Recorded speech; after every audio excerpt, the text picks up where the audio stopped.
Cork pops, pop-up bars, it is that time of the year with parties, and more holiday parties. On today's All Things Heart, what drinking more than usual for just one night can do to your heart.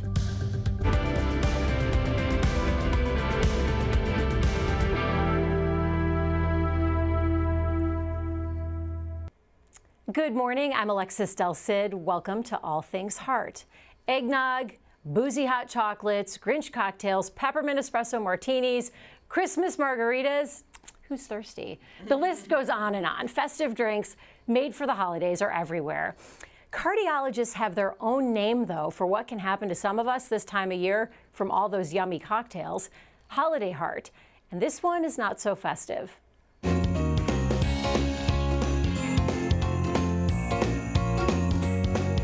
Have you heard of holiday heart? No, I have not. No, I haven't. No. While holiday heart may not be a familiar term, a basic hangover has happened to the best of us. Have you ever had too much to drink? Yes. Whether it's that one time in college or your best friend's wedding last month, most of us have overindulged at least once in our adult lives. And for many, once was enough. Loss of equilibrium, inability to think straight, and inability to reason, loss of inhibition. With drinking, it kind of slows down motivation a little bit. You know, it makes you tired, makes you not want to be as active and stuff. But avoiding alcohol altogether can be incredibly difficult. I drank more during the pandemic because there was nothing to do, and I didn't have to anywhere to get up to go. Not to mention, references to drinking seem to be everywhere you look or click these days. Oh, how it's wine o'clock somewhere, or you just everywhere I go there's a T-shirt or a towel or a magnet or something with it on it. About drinking. About drinking. I definitely think it's become so normalized drinking. There's everything you do is drinking, the paint and sip, you know what I'm talking about? I don't know, I think it's become so normalized now, and social media probably plays a part into that for sure. It's definitely a huge influence of, drinking and stuff. But can 1 week or even one night of drinking more than usual really have an effect on your heart? Cardiologists say absolutely. Holiday heart, also known as alcohol-induced atrial arrhythmias, is very real. It manifests with heart palpitations, a racing heart, or shortness of breath. In fact, a recent study funded by the National Institute on Alcohol Abuse and Alcoholism shows just one beer, wine, or cocktail can have an immediate effect on your heart rhythm, significantly increasing your chances of atrial fibrillation within just a couple of hours, even if you have no underlying history of heart disease. Well, that definitely is not as festive as the music in that story. Joining us to talk about the impact of alcohol on your heart is interventional cardiologist Dr. Dusan Stanojevic and electrophysiologist Dr. Rhea Pimentel. Thank you both for being here. I know you're super busy doctors, so it's great that you're making time. We appreciate it.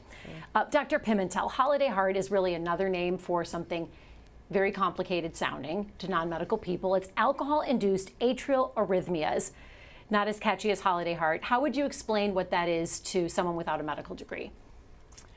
Well, let's see. So holiday heart is more of classically, it is a syndrome that we see after somebody's drank a lot of alcohol the night before, typically. They will wake up, they'll have heart racing sensations, dizziness, lightheadedness, some nausea, and their heart rhythm will be abnormal. The good news about the arrhythmia is that it's not typically a life-threatening thing, and it usually resolves on its own. But something that has been well described for several years now. So people will come to the emergency department thinking something really bad is happening, but it's Correct. from their own doing the night And then before. when you talk to them about their history, they may admit that they went out for drinks with their old buddies last night or were at a great party and so forth. And you probably can tell by looking at them that they had a rough night by the time they do have a certain look to them, yes. So can this happen to casual drinkers, just someone who has more than one drink? Have you ever seen that, where someone has just a couple of drinks and they get it? Yes, usually it's more than a couple drinks. It's really how much they're used to drinking. So if you have somebody that drinks a couple drinks every night and then they have 4 drinks, then maybe they'd be more prone to holiday heart, or somebody that doesn't drink at all and then has 2 drinks, they could also get it. And Dr. Stanilevich, there are other factors that can play a role into this. Can you run down some of those other factors? Sure. I think right around holidays, everybody's stressed out about shopping and kind of getting all the things done for them, family coming into town. Also overeating, indulging in other things, lack of sleep, all of those things can have an impact on a holiday heart and arrhythmias. So all the things that come with the holidays, Absolutely. basically all the sugar, the overeating, the stress, the running around. So a night of drinking, you feel rough the next day. What are the symptoms that someone would wake up with where they would know that they were in an episode of holiday heart? Well, I think Dr. Pimentel kind of already mentioned it. Usually you're waking up, you might have a little bit elevated heart rate, you're feeling a little bit shaky, sometimes you have a pounding headache, just not feeling well, sweaty, nauseous. All of those things, just not feeling well, are part of the holiday heart syndrome. Doesn't mean that you have a rhythm problem, but those are some of the signs that you should be watching out for. So the signs of a hangover Basically. Essentially, are yes. also the signs of holiday heart. When it comes to the kinds of drinks, Dr. Pimentel, I wanted to ask a cardiologist about this for a while because remember a couple decades ago, Red Bull and vodkas, those were a big deal. Now we have espresso martinis are making a comeback, and people are mixing caffeine and alcohol, which are two of the things that can trigger holiday heart. So what is your thought as a cardiologist and electrophysiologist about combining caffeine and alcohol? Yeah, well, you're absolutely right about that. The caffeine or the Red Bull portion of those drinks will rev up the heart and make it more sensitive, give us a more sympathetic tone. Right. So we would not advise that, especially somebody with a history of heart rhythm problems to begin with, to be doing those two in combination. I know so many people that mix Red Bull Yeah. and vodka. And is that dangerous? I mean, I think it's dangerous in the fact that it's really going to rev up your heart and put you in more of a risk of Right. having arrhythmias and depending on, whether you have underlying coronary disease, and maybe Dushan can answer that one, it could increase your risk for developing ischemia or threatened heart attack. Dr. Stanilevich, go on. Yes, I think just in general, Red Bull is probably a bad idea. In general? In general, Worse I think than it's Coca-Cola or sodas with absolutely, caffeine? absolutely. I think there's a lot more than just the caffeine in there, and there's lots of caffeine. They've done studies. There's a study just recently published called Munich Brew 2, where they actually took patients that were going to Beer Fest, and they monitored them for 48 hours with the EKG while they were drinking. And with the drinking, they noticed that their heart rate was going on, and they were having ectopy, so premature beats. And on top of that, you then start adding caffeine or energy drinks that are also known to cause this. That's creating a nidus, essentially, for creating more and more arrhythmias, atrial fibrillation among them. But as Dr. Pimentel said, sympathetic system, which is fight or flight, is revved up with alcohol and then caffeine and whatever else is in the energy drinks. So combine all of that, arrhythmia is much more likely to happen, even in the young patients. Most of these patients they were observing things in this study were very young. Average age was 29. So between 23 up to 50-some years of age were actually more likely to were more prone to arrhythmias because they were drinking more as well. Gosh, the Kansas City Beer Festival is my favorite event in all of Kansas City. We go every year. So where was this study done? In Germany. So in Germany, they have a lot of beer too. Munich Brew, that's what Oktoberfest. Oktoberfest. And people volunteered to wear heart monitors Yes, for they it. had over 200 volunteers, and they Wow. previously looked at over 3,000 of them. There was this was the second part of the study, and they kind of retrospectively looked at it. So Germans were putting basically those signs how bad is beer for you, essentially. Oh, geez. Hey, to the Kansas City Beer Fest and Chamber of Commerce, I'm still going, but I will keep that in mind. It's good to keep in mind, especially if you have a heart condition. Now, Dr. Pimentel is an electrophysiologist. You study rhythm disorders of the heart. You say you're the plumber. That's correct. And you're the electrician Correct. of the heart. There's a study out of the American College of Cardiology that states that even just one glass of wine, beer, or one cocktail can double your chance of AFib within 4 hours. Is that for everyone or just people who are at risk with underlying conditions? That's a really good question. So this study was actually published a couple years ago and really changed the way that we thought about alcohol and its effects on rhythm issues. This particular study was done in patients who had a history of AFib, but was what we would consider a randomized trial, meaning that they controlled all the variables. They didn't depend on the patient to tell them how much alcohol they drank. They actually gave them the alcohol and then assessed what their risk is of having a rhythm problem. And like as you mentioned, just having one drink doubles your risk of having atrial fibrillation hours after the drink. So not right at the time that you're drinking it, but in that sort of, for lack of a better word, hangover period. And if you just had 2 drinks, your risk of having AFib would increase almost 4 times. So sort of indicating that there's not really any safe amount of alcohol to drink if you have a history of heart rhythm problems to begin with. And if you don't have that history? We don't have any studies to prospectively show it, although again there's a lot of retrospective looking back at patients that come through the ER who don't have a history of AFib but yet show up with holiday heart. We have that data that suggests that you are still at higher risk for having this with alcohol. And so that brings me to my next question for both of you is what do you tell your friends or your family before they go out to a boozy holiday party? And are you constantly in a state of worry? We all have kids that are going to be, yours are in college, mine's going into college, you have a child in high school. So what do you tell people in your life when they're going out on a New Year's Eve or for a holiday party? Do you have advice? It's a great question, but I think just like anything in life, moderation is the key. Yeah. There are controversy about if all alcohol is completely bad. I don't want anybody to come out of this just thinking that you should not drink at all. I think moderation is the key. I think there's pretty clear guidance on that, and there are somewhat, you can call it sexist, you can call it age discriminatory, but if you're under age of 65, you're a male, you should be not drinking more than 3 drinks in a day, not more than 14 drinks in a week. For females, it's usually considered 1 drink a day. Anything over that is considered binge or excessive for a day. Versus 7 to 8 drinks in a week. If you're over the age of 65, even if you're a male, it's considered anything more than 1 drink is considered to be excessive in a day.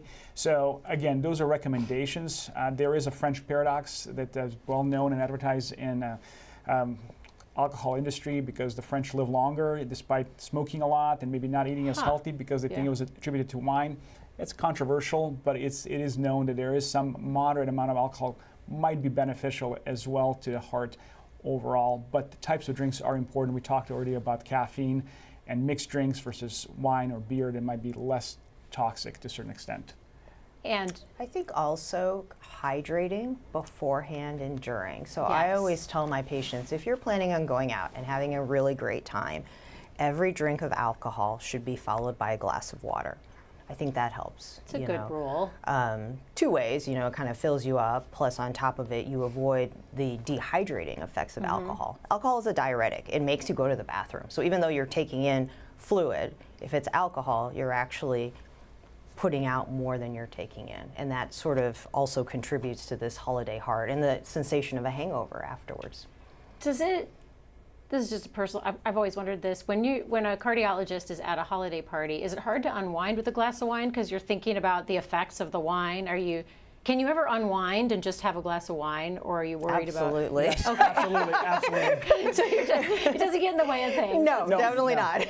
You deserve to relax and enjoy things. Yes. We have a lot of questions already coming in, so if you have a question or a comment that you would like to share or like us to read, just send it to us on YouTube, Facebook, or the All Things Heart email. You will find the links to all the ways you can connect with us in real time right there on your screen. So Dr. Stanojevic, the social factor of this season plays a huge role in this. You've got Thanksgiving, Christmas if you celebrate that, or Hanukkah or Kwanzaa, New Year's Eve, all the other work parties and gatherings that we're invited to. Alcohol.org finds that 47% of men surveyed binge drink on New Year's Eve compared to 40% of women, and you talked about this a little bit, defining what is binge drinking. They define it for men as 4 or more, women for 4 or more drinks in 2 hours, and men it's 5 or more drinks. That does sound like a lot. You mentioned the word sexist, but isn't it more science that they come to that? Yes, they feel like the studies have shown that maybe because of different size and fat content, men you tend to have more fat reserves, that maybe absorption is a little bit different between the two genders, and that's why there is this discrepancy in 4 to 5 drinks being considered binge drinking. So that's basically purely on physiology. What if, Dr. Pimentel, someone is day drinking and they're at a party like a St. Patty's Day or something, and they drink 4 or 5 drinks throughout the course of a long day? Is that still binge drinking? Because you're drinking. If you're drinking more than you usually do, I think Yeah. that you can consider that binge drinking. So I would call that binge drinking. I would agree. And that's probably startling for people watching, because I think when you say binge drinking, people have a whole connotation about keg stands and shots and Pass down the corner. Yeah. and so exactly. forth. But binge drinking can be over the course of a day, drinking more than normal. Absolutely. And Dr. Pimentel, how often do you see people come in having had some sort of heart event triggered by drinking? So I'm an electrophysiologist, Yeah. and so I would say fairly frequently, especially the younger they are. Atrial fibrillation in itself is really a disorder of older patients.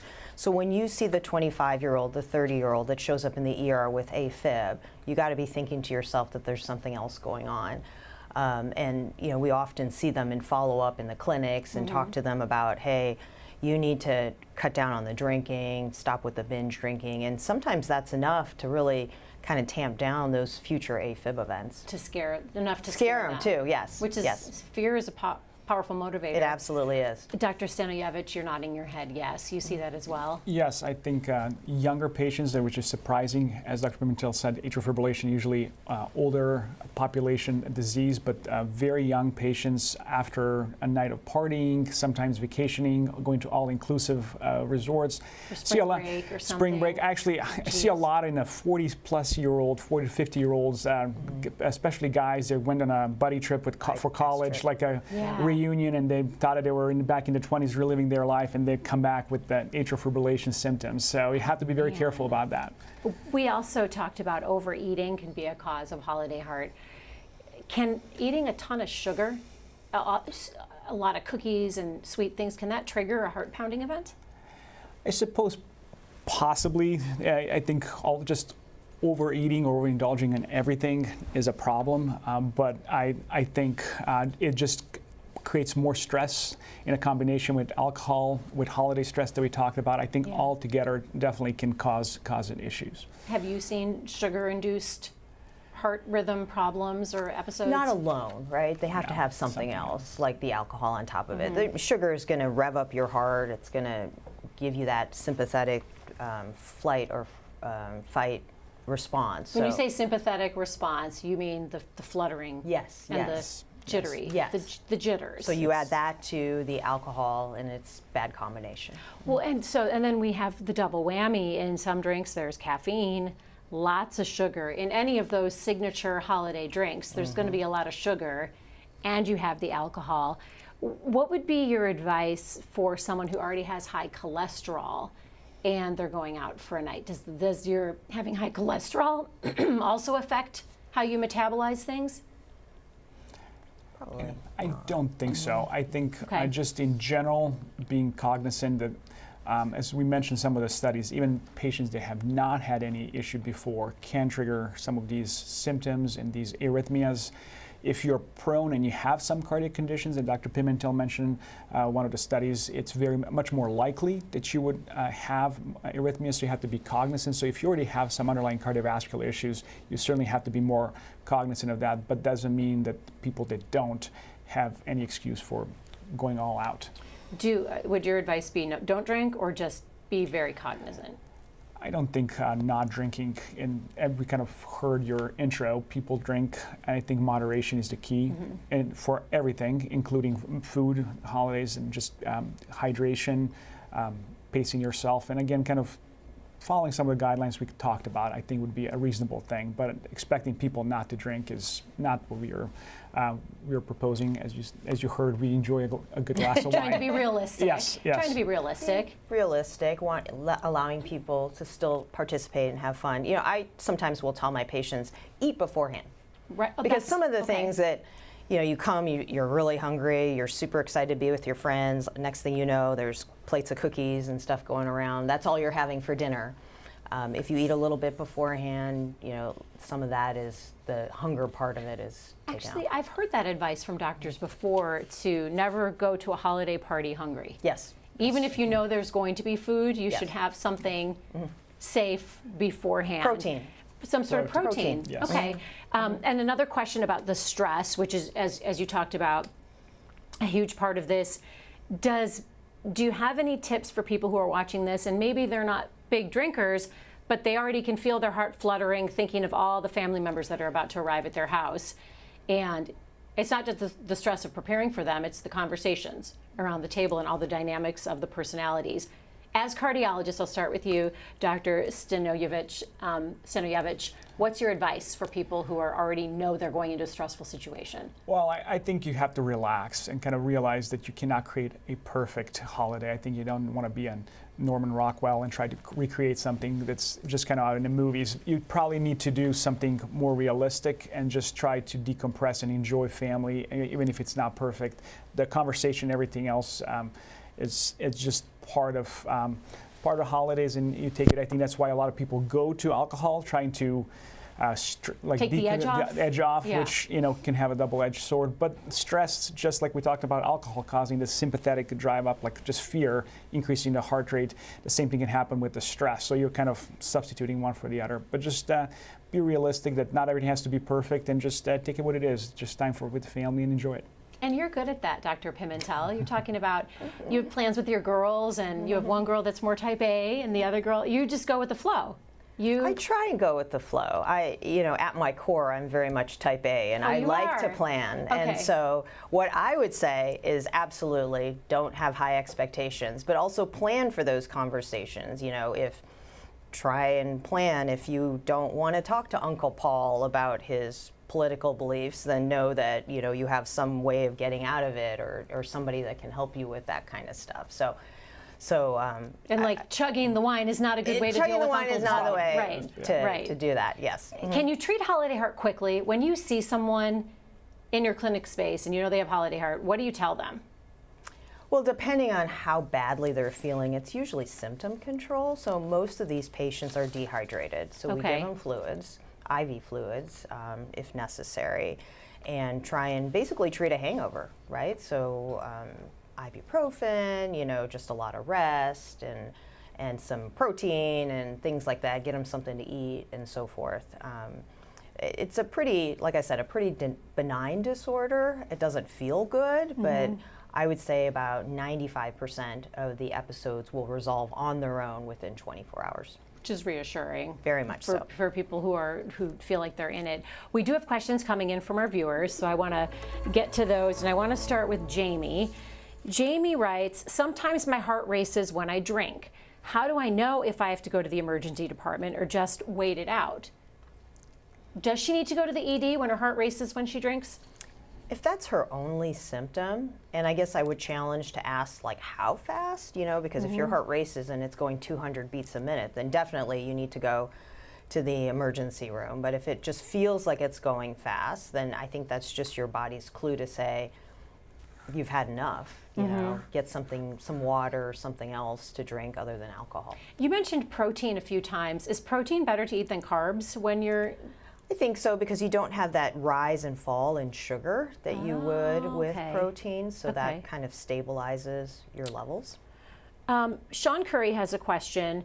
Dr. Stanojevic, I'll take this one to you. Is one glass of wine a day or beer, one glass of beer a day, in any way beneficial for heart health? I hear you saying it won't kill you, but is it beneficial? Well, I think there is some evidence of that. We talked about the French paradox, where they are, French are known to enjoy their wine, and there are some Mediterranean cultures that drink quite a bit of wine with their meals.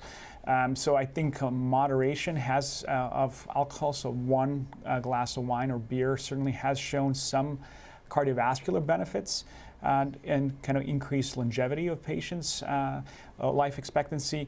So there might be there's some controversy whether that's completely true or not, but I think certainly one glass of wine or beer a night, as long as then that doesn't extend into 5 or 6 on the weekend, I think it's more than reasonable and potentially beneficial. And I suppose you've got to say define glass. Are you pouring a giant stein of wine or beer, or are you having a beer? Yes, and or a glass of wine, yes. Right. Okay, Jean Reardon has a question. Dr. Pimentel, let's get this one to you. Is there anything you can do to prevent this other than not have a drink? I mean, I think some of the stuff we talked about, maybe eating a little beforehand, drinking lots of water. Despite all of those mechanisms, if you drink more than usual, and again, I think the definition was 4 drinks in one sitting for a woman and 5 in a man, you will likely just have it. You'll have the holiday heart, no matter how hard you try. You may be able to attenuate some of the symptoms, but if you drink that much, you'll probably still have it. I think 4, isn't 4 a bottle of wine? It's a lot. 4 wines is a bottle of wine. So if one you're drinking glass of alcohol is either 12 ounces of beer, I think 5 ounces of wine. It's a shot. It's different depending on what you're drinking. I've never seen a 5-ounce pour, by the way. Unless you're at a winery and they're just pouring little tastes. So yeah, most people in a restaurant have more than what's considered a glass of wine. Right. Yeah, 5 ounces would look like a thimble if you got it at a restaurant. One more follow-up question from Jeremy. Jeremy wants to know if you see this more commonly in certain age groups. Certainly in younger patients, I think, and younger and middle-aged patients that are maybe not have any problems and they think they're invincible or they have nothing going on, and so they just kind of keep drinking probably more excessively than some older patients with maybe some condition, and they're a little more cautious about it. And then I have a question from Marie. I'll take this to Dr. Pimentel. Marie writes, one time in college after a heavy night of drinking, I woke up with the worst shaking hands. So she wants to know, did she trigger an episode of AFib? Probably not. I mean, I guess if it was just shaking hands and not an irregular heartbeat and racing, I mean, you wouldn't know, obviously, unless you came in and got an EKG. Right. I think the shaking hands is part of the sort of mild alcohol withdrawal, the quote hangover that you would get from alcohol intoxication after a night. And again, a reference to that sympathetic drive that we will see sometimes associated with alcohol. For some final thoughts from our guests, I want to start with Dr. Stanojevich. What do you want people to take away from this program who are watching right now, about to hit a holiday weekend starting tomorrow? Well, I think we don't want them to say don't drink at all. I think that's not a message, but I think just pace yourself in moderation and take it easy. Don't try to prove you're your 20-year-old kid in college and just wanting to drink and show everybody off. Even if you're 20, don't do that. Probably not the best idea. Right. And so, good point. But I think just moderation and just realize that even though you're either young or have no other problems, you might be at a risk for this. And Dr. Pimentel? Yeah, I agree. Everything in moderation. Try and drink as much water as you can to avoid some of the kind of complications or hangover type symptoms afterwards. But don't drink and drive too. That's the other thing. Absolutely. There are too many easy ways to get home now. There's absolutely no need to drink and drive with how many ride service apps are at our fingertips. Absolutely. Thank you so much for taking time to join us today. I hope that your holiday season is nice and slow. You don't get a rush of patients and you can enjoy time with your families. And right now, you can scan the QR code on your screen. For our viewers, if you scan that code, that's where you can watch or share any of our past episodes. It'll take you to links of all of those. And for the next few weeks, we're going to be on hiatus, working on season 7 of All Things Heart. It's been 7 seasons kickoff coming up in February. So you can still join us, though, every Thursday at 8 a.m. for encore presentations. You're going to hear and see some of our favorite programs. We hope they are yours, too. We love our viewers and we really appreciate you joining the conversations and enjoying our programs. And season 7 debuts on February 6th. We're going to have some amazing stories to share with you. We're also going to be keeping an eye on all the public health topics and any developments that happen over the course of our hiatus. And if any news breaks health-wise, we will bring that to you live right here from our studios. In the meantime, have a great rest of the week. Have a wonderful holiday season. Thank you so much for watching us. We'll see you right back here for season 7 in February. Coming up Friday on the Morning Medical Update. After 4 years, this COVID long hauler is finally making progress. I'm Jessica Lovell on the next Morning Medical Update. Life after long COVID, an update from Anil Garmalkar. Plus, are flu and RSV rates heating up? We take the temperature of the respiratory virus season. Friday at 8.